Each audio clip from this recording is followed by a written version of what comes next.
अनंत जन्म हुए हैं, अनंत क्रियाएं हुई हैं, अनंत शरीर मिले हैं, कभी इनकी एकता नहीं हो सकती। लेकिन अनंत जन्मों में, अनंत शरीरों में, अनंत क्रियाओं में स्वरूप एक ही रहा है। वो अब भी है, वो आगे भी रहेगा। ना वो शरीर रहे, ना वो क्रियाएं रही, ना वो अनंत जन्म कर्म रहे। स्वरूप आज भी है और आज भी निर्लेप है। वो केवल भ्रम से हमने जिस जिसको पकड़ रखा है वही हमें भोगना पड़ रहा है। ये पकड़ना छोड़ दो, इसी को कहते हैं अहमता और ममता।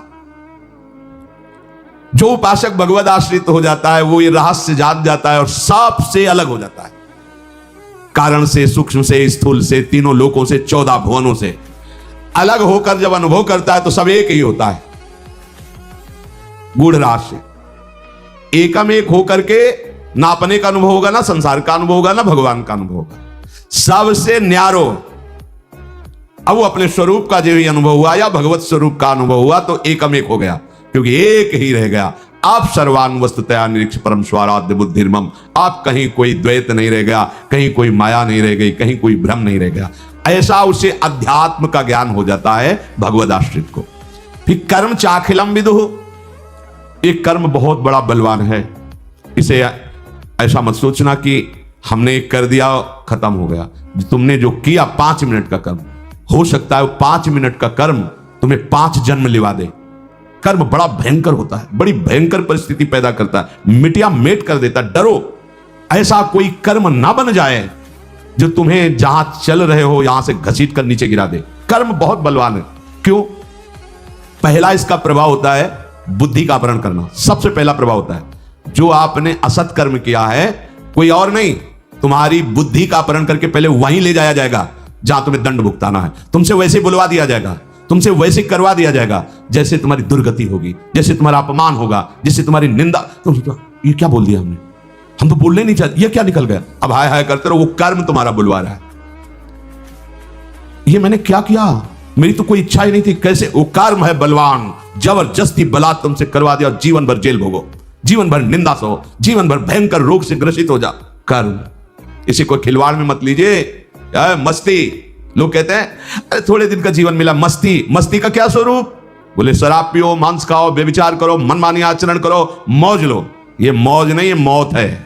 ये महान दुखदाई तुम कर्म जो भ्रष्ट आचरण कर रहे हो, ये जब अपना स्वरूप प्रकाशित करेंगे तो तुम्हारी धज्जियां उड़ जाएंगी। तुम क्या बड़े बड़े को रहे न रावण सब अभिमानी, हिरण्याकश्यप संबरदानी, खान विभव की खान, जगत में कुछ दिन के मेहमान, भजले श्री भगवान जगत में कुछ दिन के मेहमान। कुछ दिन के लिए तुम्हें स्वतंत्रता मिली है, अगर इसका दुरुपयोग करोगे तो तुम्हारा कर्म ही तुम्हें नष्ट कर देगा। कर्म चाखिलम विदुः। भगवद आश्रित इस कर्म के रहस्य को जान जाता है। ये सृष्टि रचना क्यों हुई, कैसे हुई, भगवान क्या है, कैसे है, कोई प्रश्न बकाया नहीं रह जाता। जिसके जान लेने के बाद कुछ जानना बाकी नहीं रहता, वो प्रभु श्री हरि है। मनुष्य मात्र को देश काल परिस्थिति के अनुरूप जो कर्तव्य कर्म प्राप्त हो जाए उसे बड़ी निष्ठा से निर्वाह करना चाहिए। भाव समझिए, आपको जो शास्त्र उपदेश करते नहीं समझ पाओगे। इसीलिए गुरुदेव का वर्णन किया जाता है कि जैसे मेडिकल स्टोर रखा है, हम बीमार हैं पर हो सकता है हम कोई ऐसी औषधि लेके खा लें जो हमारी बीमारी बढ़ जाए, या मर भी सकते हैं, क्योंकि हमें पता नहीं ना है इसी में औषधि कहीं। अब उसकी खोज करने के लिए हमें डॉक्टर चाहिए।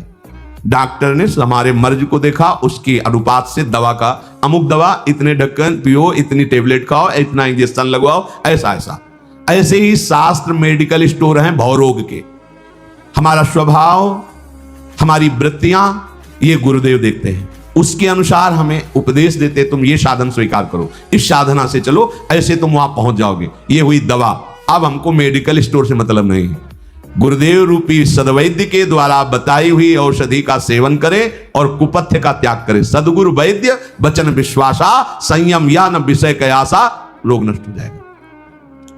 मनुष्य मात्र को जो कर्तव्य दिया गया है उसमें तुम मनमानी बिल्कुल मत लगाओ, अभी मुक्त हो जाओगे। बस यही हमारी कमी है, हम अपने मन की लगा देते हैं, सब बात बिगड़ जाती। जहां मन की लगाया, ये वही मन है जो आज तक हमें भगवत प्राप्ति नहीं होने दिया, और इसी मन की सलाह मान रहे हो। वही बुद्धि है जिसने मुझे प्रभु से विमुख करके संकटों में फंसा दिया। कैसे तुम्हें बताएं? ये बुद्धि बड़ी मित्र बनती है, काम पूरे दुश्मन का करती है। अगर यह निर्णय कर देती कि यह गलत है, नहीं करना है, और दृढ़ रहती, तो मन नहीं कर पाता, क्योंकि मन इसकी अनुमति के बिना नहीं चलता। ध्यान रखना। हो क्या गया, मन ने फुसला के बुद्धि को अपने अधीन कर लिया है। इंद्रियां मन के आदेश के बिना नहीं चल सकती। इंद्रियों ने मन को फुसलाकर अपने अधीन कर लिया, मन ने बुद्धि को कर लिया, और विषय ने इंद्रियों को वश में कर। सब उल्टा हो गया।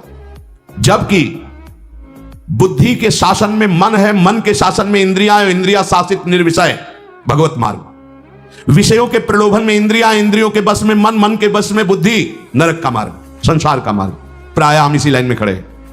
विषयों के वशीभूत इंद्रियां, इंद्रियों के वशीभूत मन, मन के वशीभूत बुद्धि, उल्टा हो गया। कैसे हम इसे सन्मुख करें? बस केवल आज्ञा का पालन। बहुत जोर की बात है। संतों को अपने प्राणों से भी ज्यादा प्रिय सिद्धांत लगता है। अगर उनके अनुभूत सिद्धांत को मान लो तो तुम प्राणों से भी अधिक प्यारे हो जाओगे। एक पूछ रहे थे कि गुरुदेव को शिष्य सतत चिंतन करने की चेष्टा करता है, क्या गुरुदेव भी कभी कभी अपने शिष्य का चिंतन करते हैं कि नहीं? ऐसा प्रश्न किया था। यद्यपि वो अपने भाव से कर रहे थे। बच्चा जब भूख लगती है तब मां की याद करता है, और वो खेलने में अगर मगन है तो मां की याद नहीं रहती। लेकिन मां वो खेल भी रहा है, कार्य भी कर रही है, तो एक दृष्टि बच्चे पर ही रहती है। ये एक वात्सल्य का नमूना है। मां तो मोहग्रस्त है, और गुरुदेव तो समत्व को प्राप्त ज्ञान निधि हैं। गुरुदेव की दृष्टि क्या तुम्हारे तक नहीं पहुंच रही है? तुम जो चिंतन करते हो वो चिंतन करते हैं इसलिए कर पा रहे हो। तुम्हारे अहम में इतनी सामर्थ्य नहीं है। अगर तुम हरि का चिंतन कर रहे हो तो हरि तुम्हारा चिंतन कर रहे हैं, इसलिए तुम्हारे अंदर चिंतन आ रहा है। हरि की याद आ रही, प्रियाजू की याद आ रही, प्रियाजू आपको याद कर रहे हैं। गुरुदेव की दृष्टि हर समय अपने शरणागत पर होती है, पर समझ जाए तो निहाल हो जाए। समझ कब पाएगा? जब गुरुदेव के सन्मुख रहेगा। सन्मुख का मतलब सामने खड़े रहना नहीं, उनके सिद्धांत पे चलोगे तो हजारों कोस दूर होने पर आपको अनुभव होगा गुरुदेव हमारे संग हैं। आपको अनुभव होगा, केवल कोरी भावना नहीं, आपको अनुभव, ओ गुरुदेव साथ बचा लिया। एक एक वृत्ति को बचाते नजर आएंगे, बाहर नहीं अंदर भी। ये वृत्ति जा रही थी विषय, कैसे बचा लिया? एक एक वृत्ति को भगवदाकार गुरुदेव की कृपा कर देती है। उपासक को किसी भी देश, किसी भी समय, किसी भी परिस्थिति में अपने प्राप्त कर्तव्य का त्याग नहीं करना चाहिए। प्राप्त कर्तव्य जो आज्ञा हुई है, सच्ची मानो बस आज्ञा पे कोई भाग्यशाली चल पाता है, नहीं चल पाते। खाना पीना, समय व्यतीत करना, पड़े रहना, ठीक है, जीवन यापन हो रहा है। लेकिन आज्ञा पर, अगर आज्ञा है कि पड़े रहो, तो पड़े पड़े ही तुम्हें भगवत प्राप्ति हो जाएगी। आज्ञा पर जीवन, यह बड़ी दुर्लभ बात है। आज्ञा मानना बहुत दुर्लभ बात है। कर्तव्य कर्म जो तुम्हें प्राप्त हुआ है, कोई भी उसमें फलासक्ति की भावना न रखो। इसका क्या फल होगा? बोले यहां गेट में खड़े रहो, इसका क्या फल होगा? इससे अच्छा है ये 2-2.5 घंटा सत्संग में व्यतीत करेंगे ना, तो हम परिक्रमा लगा के आ जाते, फिर खड़े मिल जाएंगे। नहीं, गलत हो गया। काय खड़े रहो तो बस खड़े रहो जब तक वो तुम्हारी तरफ दृष्टि न दे दे। पर ऐसा धैर्यवान वही हो सकता है जो बिका हुआ है, और ऐसे बिके हुए उपासक के अंदर ये आ ही नहीं सकता कि चलो अमुक शुभ कर्म कर लेते हैं। नहीं, आज्ञा से बढ़कर कोई शुभ कर्म नहीं। अगर कहीं उसमें फलेच्छा कर ले तो बांधने वाला कर्म बन जाएगा। फलेच्छा नहीं की आज्ञा पे, तो वही कर्म उसे जीवन मुक्तता की तरफ ले जाएगा। ये रहस्य है।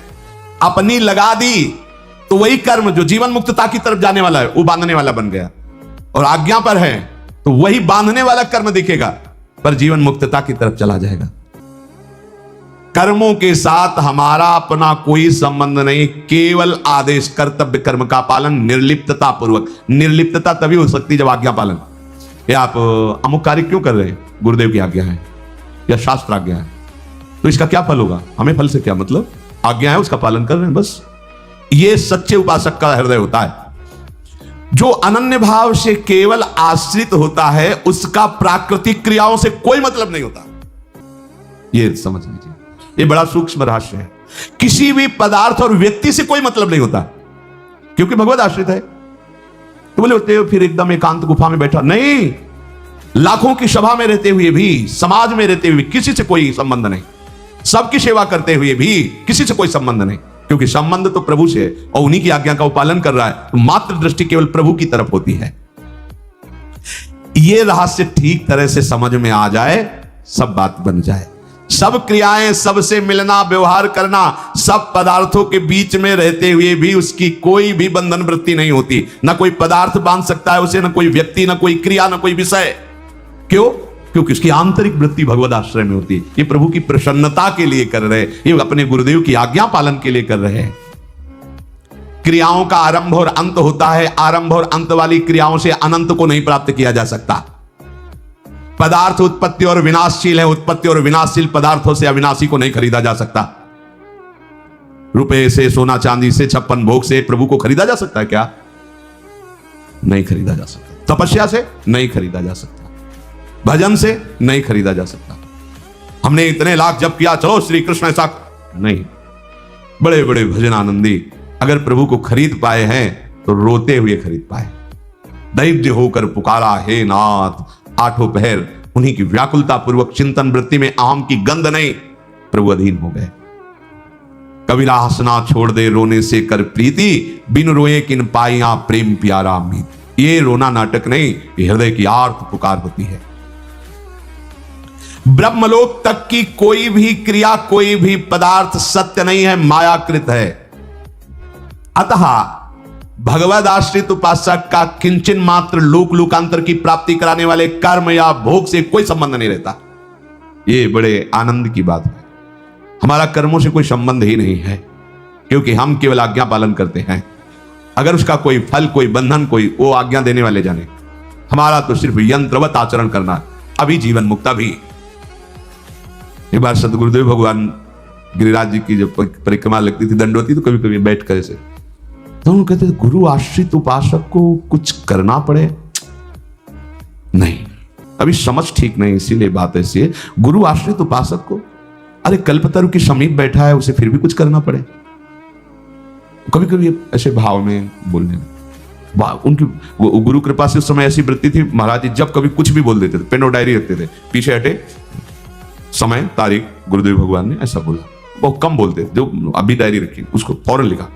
गुरु आश्रित को कुछ करना पड़े, कुछ करना उसका अहम होगा, सूक्ष्म चिंतन।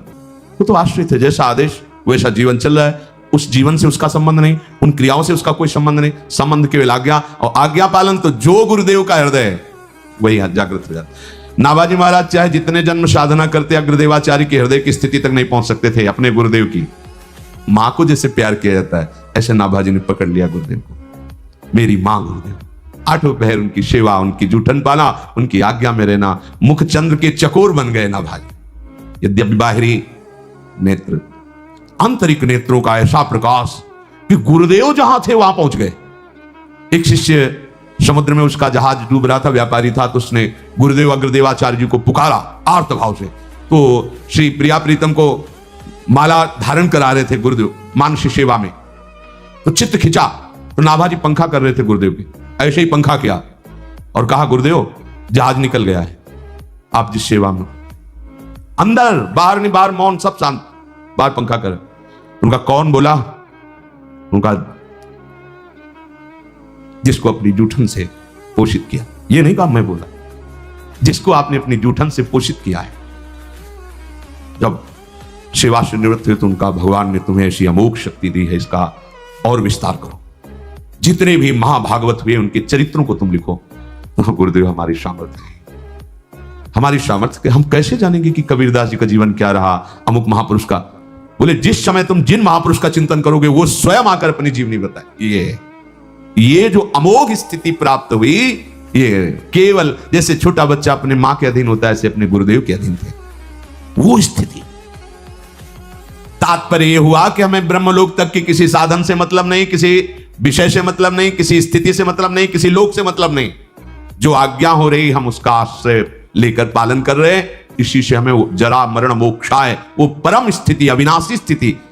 बातें बनाना अलग चीज होती है, आंतरिक स्थिति आना अलग चीज होती है। माया के टक्कर को, माया के प्रहार को स्थितिवान सह सकता है, बात बनाने वाला नहीं सह सकता। समझना, ये छोटी मोटी बातें नहीं है। जब प्रहार होगा काम क्रोध का तो चकनाचूर हो जाओगे, अगर स्थिति है तो मुस्कुरा के सह के निकल जाओगे। स्थिति गुरु कृपा ही केवलम, केवलम गुरु कृपा ही केवलम।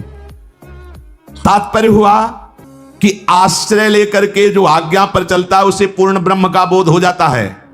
अध्यात्म का, जीव को अपने स्वरूप का बोध हो जाता है और कर्म के वास्तविक रहस्य को जान जाता है।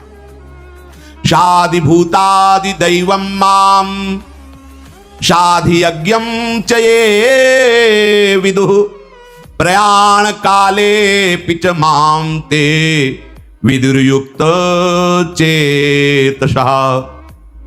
जो मेरे आश्रित हो जाता है वो अधिभूत को जान जाता है, अधिदैव को जान जाता है और अधियज्ञ को जान जाता है। जो मुझे अपना जीवन समर्पित कर देता है तो वो अधियज्ञ को, अधिदैव को, अधिभूत को मेरे सहित जान जाता है, क्योंकि उसने चित्त मेरे में लगाया है। तो प्रयाण काले पिचमाम ते विदुर्युक्त चेतसः, अंत काल में वो संपूर्णतया मेरे ही चिंतन में तन्मय होता है और मेरे को ही प्राप्त हो जाता है, सब कुछ जान जाता है। शादिभूतम शादिभूतादि दैवम माम शाधि यज्ञम च ये विदुः। भूत आदि भूत, भूत माने पांच भौतिक, जितनी मायाकृत रचना है वो सब अधिभूत है। जितनी मायाकृत रचना आपको दिखाई दे रही है सब नाशवान है। गो गोचर जालग मनुजाई सो सब माया जानो भाई। जहां तक तुम्हारा मन जा रहा है, जहां तक तुम्हारी इंद्रियां जा रही हैं, जो तुम्हें दिखाई दे रहा है सब मायाकृत है। ये सब नष्ट होने वाला है, सब परिवर्तनशील है।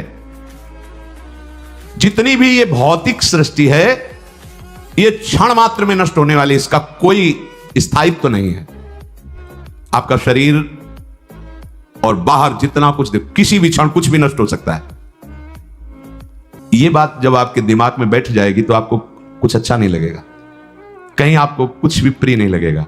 अब बात बन गई, देखो राग रहित होना शुरू हो गए, यही सत्संग है।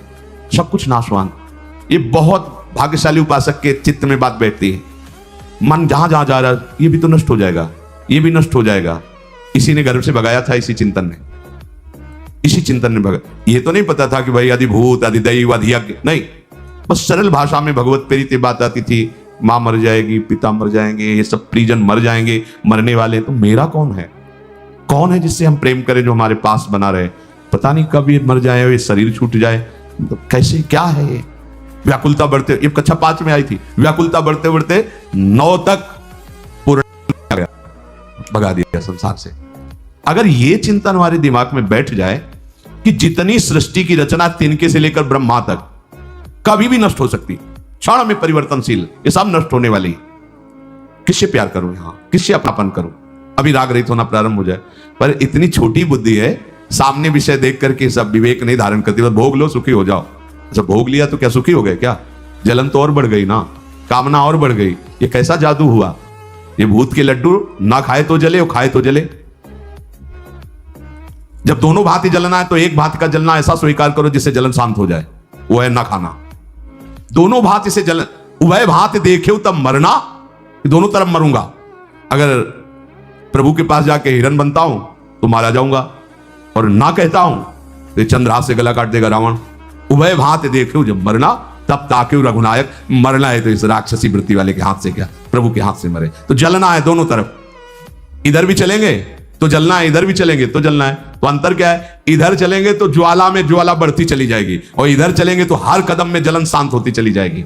इधर ठीक है, तब ताके रघुनायक शरण। चलो प्रभु की तरफ चलते हैं। जलन तो तुम दोनों तरफ है, एक तरफ कुछ दिन की जलन बर्दाश्त करके महाशांति परम शीतल। यहां कुछ भी स्थायित्व तो नहीं है। इस सृष्टि में जो सुख रूपता भासती है, आकर्षण भासता है, अच्छापन लगता है, वो प्रभु का है, कृष्ण का आकर्षण है। इसमें कोई सत्य नहीं, कोई स्थिरता नहीं, परिवर्तनशील। पर जो सत्य सा भास रहा है, जो अच्छा लगता है, जो प्रियता लगती है, वो श्री कृष्ण है।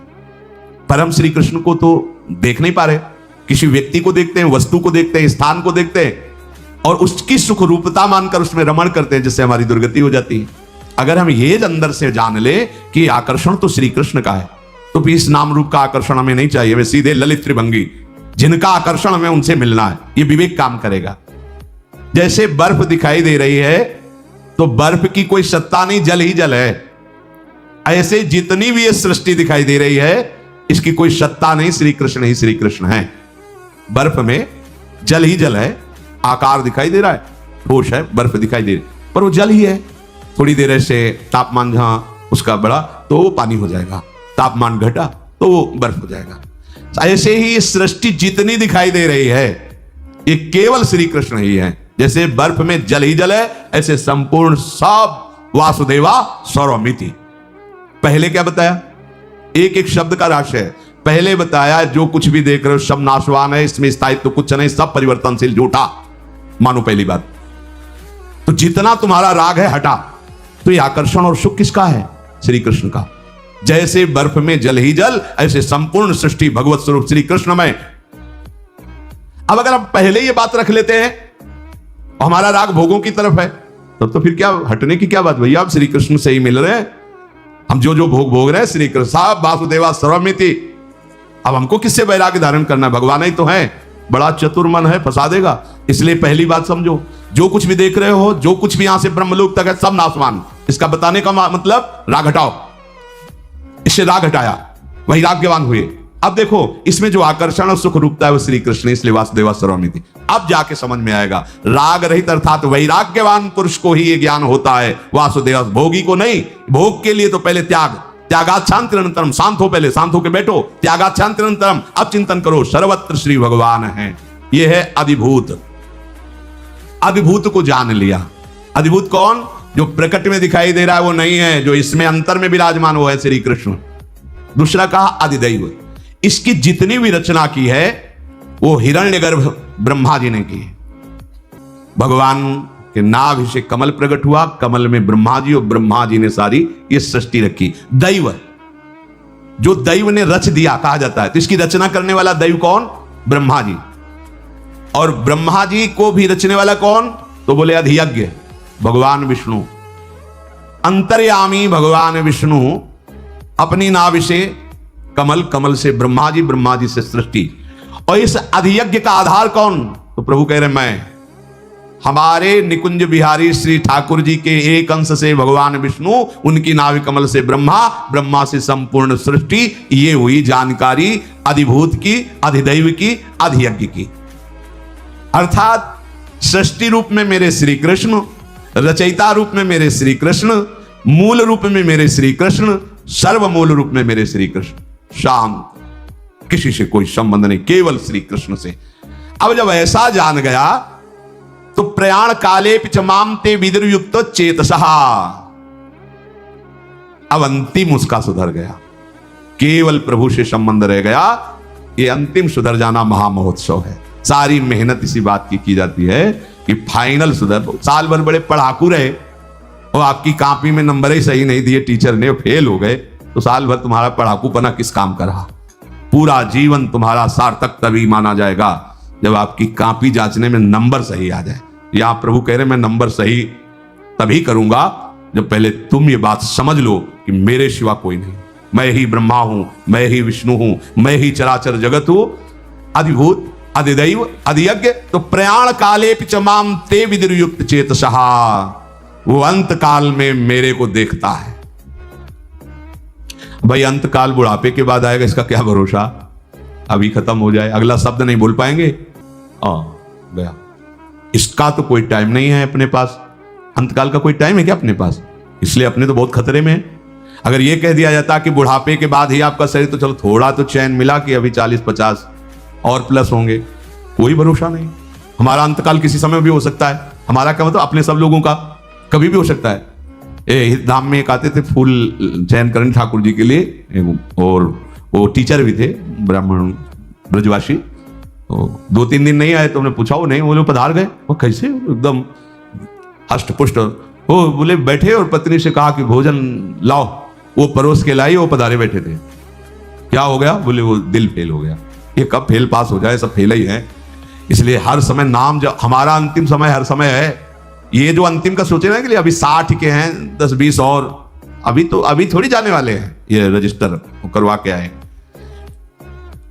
एक भिक्षुक आया और पांडवों से भिक्षा की याचना की, किसी अपनी रक्षा आदि के लिए। भीमसेन ने कहा आज तो नहीं, कल ये कार्य कर देंगे। युधिष्ठिर जी ने कहा शंख बजाओ।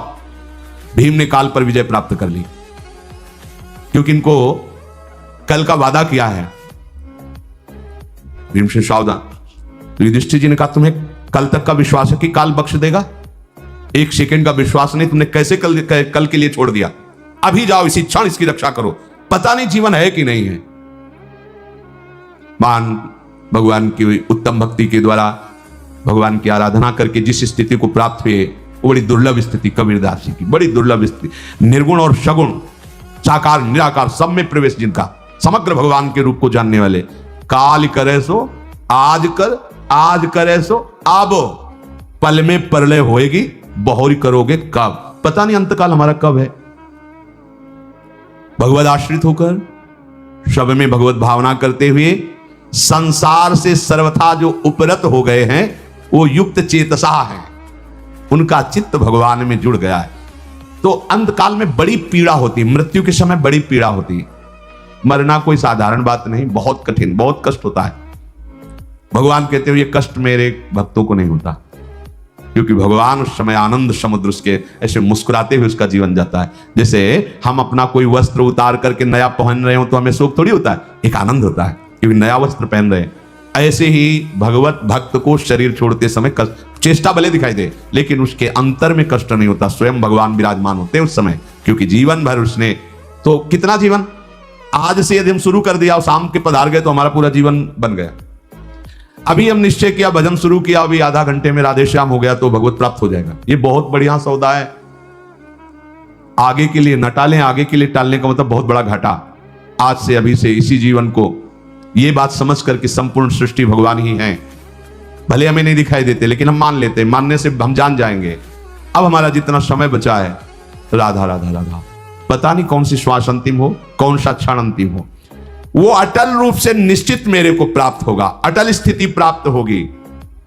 चाहे जितना स्थूल शरीर में हलचल हो, सूक्ष्म शरीर में हलचल हो, पर किंचन मात्र वो दुख से विचलित नहीं होगा और मेरे को प्राप्त होगा। श्री भगवान ऐसा कह रहे हैं, प्रयाण काले पिचमामते विदुरयुक्त चेत। यही जीवन का परम लाभ है, जीवन का परम लाभ है भगवत प्राप्ति। हम ऐसी चेष्टा करें जिससे हम प्रभु के चिंतन परायण रहें, हर समय अपने प्यारे जू का नाम, उनका रूप, उनकी लीला, उनकी सेवा, जितनी श्वासें बचे, ये भाग्यवान कोई ही धारण कर पाएगा। भाग्य का मतलब भगवत कृपा पात्र ही, और हमें लगता है जितने सुनने वाले सब कृपा पात्र ही हैं। अगर कृपा पात्र ना होते तो सौभाग्य न मिलता। 4:15 बजे से बैठ करके सुनने का मतलब है आप 2 बजे से दिनचर्या करें तभी इतने समय बैठ सकते हैं। ये सब कृपा पात्रों का लक्षण है। अब हम अपनी कृपा पात्रता को और पुष्ट कर दें कि इसी जन्म में हमें प्रिया प्रीतम मिल जाए, हम कोई प्रमाद न करें। इसी भागवतिक बल से प्रियालाल के चरणारविंद तक पहुंच होती है। अपबल, तपबल और बाहुबल, चौथो बल है दाम धन। शूर किशोर कृपा ते सब बल हारे को हरिनाम। जो इन सबसे अपनी चित्तवृत्ति को हटाकर एकमात्र प्रियालाल में लगा दिया, वही जीत गया। हटाने में असमर्थ होने के कारण आत्मस्वरूप गुरुदेव हमारा हाथ पकड़कर खींचते हैं। बस हम विपरीत दिशा की तरफ ताकत ना लगावें, जिधर वो खींच रहे हैं उधर ही कदम बढ़ा दें तो ये बल जागृत हो जाएगा। मेरे बल श्री वृंदावन रानी, जाके बल में सबसों तोरी लोक वेद कुलकानी, मेरी महारानी श्री राधा रानी, ये बल जागृत हो जाएगा। इसी बल से निकुंज के भाव देश में प्रवेश पाया जाता है। शरीर रहते हुए, जीवन रहते हुए, जीवन मुक्त होकर भाव देह की प्राप्ति गुरु कृपा, आचार्य कृपा से फिर प्रवेश होता है। अद्भुत महासुख, जहां मोक्ष भी थुतकी कृत्य हो जाता है। श्रीपाद कृपा करके वर्णन कर रहे हैं, किमरे भ्रमसि दिगंतर महा निरंतर बहत सुधा सिंधुम, राधा जीवित बंधुम वृंदारण्येन्दुमाश्रय श्यामम। किमरे, क्यों भ्रमित हो रहा है? 10 दिशाओं में सुख की खोज में भाग रहा है। ये भोग लूं, ये वस्तु मिल जाए, ये व्यक्ति हमारा हो जाए, ये पद हो जाए, इतनी संख्या धन की हो जाए, कभी सुखी नहीं होगे। विश्वास कर लो, जितना आप सोचते हो उससे कई गुना बढ़कर किसी के पास वो सब है, पर वो भी अशांत है। अशांतस्य कुतः सुखम, जो अशांत है उसे कहां सुख मिलेगा? तो क्या करें? बोले ब्रज 84 कोश में प्रवेश करो एक बार। हमारे ब्रजधाम में महामहिम ये 12 वन है। मधुवन, तालवन, कुमुदवन, बहुलावन, कामवन, खदिरवन, वृंदावन, भद्रवन, भांडीरवन, बेलवन, लोहवन, महावन। ये ऐसे महामहिम हैं कि इनमें जो एक बार प्रवेश कर जाए और यहां की रहने से 3 रात ही रह जाए तो उसे त्रिभुवन में भटकना नहीं पड़ेगा, वो कभी 84 लाख योनियों में नहीं जाएगा। जिसने ब्रज 84 कोष की परिक्रमा कर ली तो ये 12 वन और 24 उपवन, इन सब की परिक्रमा हो जाती है। 12 वन ये आपने सुने, 24 उपवन, गोकुल, गिरिराज गोवर्धन, बरसाना, नंदगांव, संकेत, परमार्द, अडीग, शेषशाही, माठ, ऊंचा गांव, खेलवन, श्रीकुंड, गंधर्ववन, पराशौली, बिलछू, बच्छवन, आदिबद्री, करहला, अजनोख, पिछला, कोकिलावन, दधिगांव, कोटवन और रावल। ये 24 उपवन और 12 वन हमारे महामहिम ब्रजधाम में विराजमान है। सबका मुकुटमणि, ये समस्त तीर्थों का मुकुट है ब्रज 84 कोष, और इसका मणि है श्री वृंदावन धाम। बड़ी कृपा है जिनको श्री धाम आने को मिला और महिमा सुनकर प्यारे जू का नाम जपने लगे, चरण सेवा की भावना जागृत हुई। कह रहे किमरे भ्रमश दिगंतर महा निरंतर वहत सुधा सिंधुम।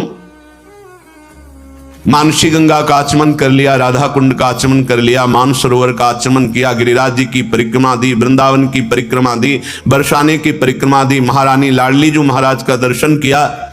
अब तुम्हें नरक नहीं जाना पड़ेगा, तुम्हें 84 लाख योनियों में भ्रमण नहीं करना पड़ेगा। और कहीं सौभाग्य मिल गया कि जीवन में एक बार पद यात्रा करते हुए 84 कोष की, ये गाड़ियों से दर्शन करना अलग बात है, लेकिन जो पद यात्रा है बहुत बड़ी महिमा, बहुत बड़ी महिमा। यहां की समानता तीर्थराज प्रयाग भी नहीं कर सकते, वो आके यहां खुद घुटने टेकते हैं, यहां की रज में लौटते हैं। इसीलिए श्रीपाद कह रहे यहां तो अमृत समुद्र बह रहा, काहे को भ्रमित हो रहे हो, सुख की लालसा में पापाचरण कर रहे हो। तुम ऐसा समझते हो कि पाप करके धन कमा लेंगे तो सुखी हो जाएंगे, कदापि नहीं। हे भाई, राधा जीवित बंधुम वृंदारण्येन्दुमाश्रय श्यामम, आश्रय ले लो हमारी किशोरी जी के जो जीवन है, प्राण धन है, श्री लाल जी महाराज बड़े करुणामय हैं। अगर इनके चरणों की वंदना कर ली, आश्रय ले ले, तो समस्त दुखों की निवृत्ति हो जाएगी। तो ये जिनके अधीन है, हम उनके चरणों का आश्रय लेने वाले हैं। जाके अधीन सदा ही सांवरो, यह ब्रज को शिरताज। फिर यहां श्रीपाद करें राधा जीवन बंधु श्री लालजू का आश्रय ले लो, तभी तुम जान पाओगे लाडली जी को। लाल रंगीलो गाइए ताते प्रीति रंगीली पाइए। जिस पर श्री कृष्ण अत्यंत प्रसन्न है उसे राधा नाम जपने का सौभाग्य मिलता है, उसे राधा चरणारविंद की शरणागति मिलती है, उसे किशोरी जी के इस पावन धाम में आने का सौभाग्य प्राप्त होता है। लालजू कृपा कर दे, बिल्कुल नहीं आता उसे परमार्थ का ककारा भी, पर परमार्थ का सिद्ध महापुरुष हो जाएगा। बड़े कृपा सिंधु है हमारे माई श्यामा जी को। राज ये ठसक आ गई तो परमार्थ के ऊपर का राग, अनुराग, भाव, सेवा, रसरीति ये जागृत हो जाएगी। चरण कमल बंदो हरि राई, जाकी कृपा पंगु गिरी लंघे, अंधरे को सब कछु दर्शाई। चरण कमल बंदो हरि राई, ध्येयं सदा परिभवग्नम अभीष्ट दोहम, तीर्थास्पदम शिविरंति नुतम शरण्यम। जिन चरणों की शरणागति भगवान शंकर शनकादि सुकादि लेते हैं, यदि उन हरि के चरणों का आश्रय मिल जाए जो राधा जीवन बंधु हैं, तो कह रहे हैं जो बिल्कुल चल नहीं सकता है वो सुमेरु पर्वत को लांघ सकता है, ऐसी कृपा में ताकत है।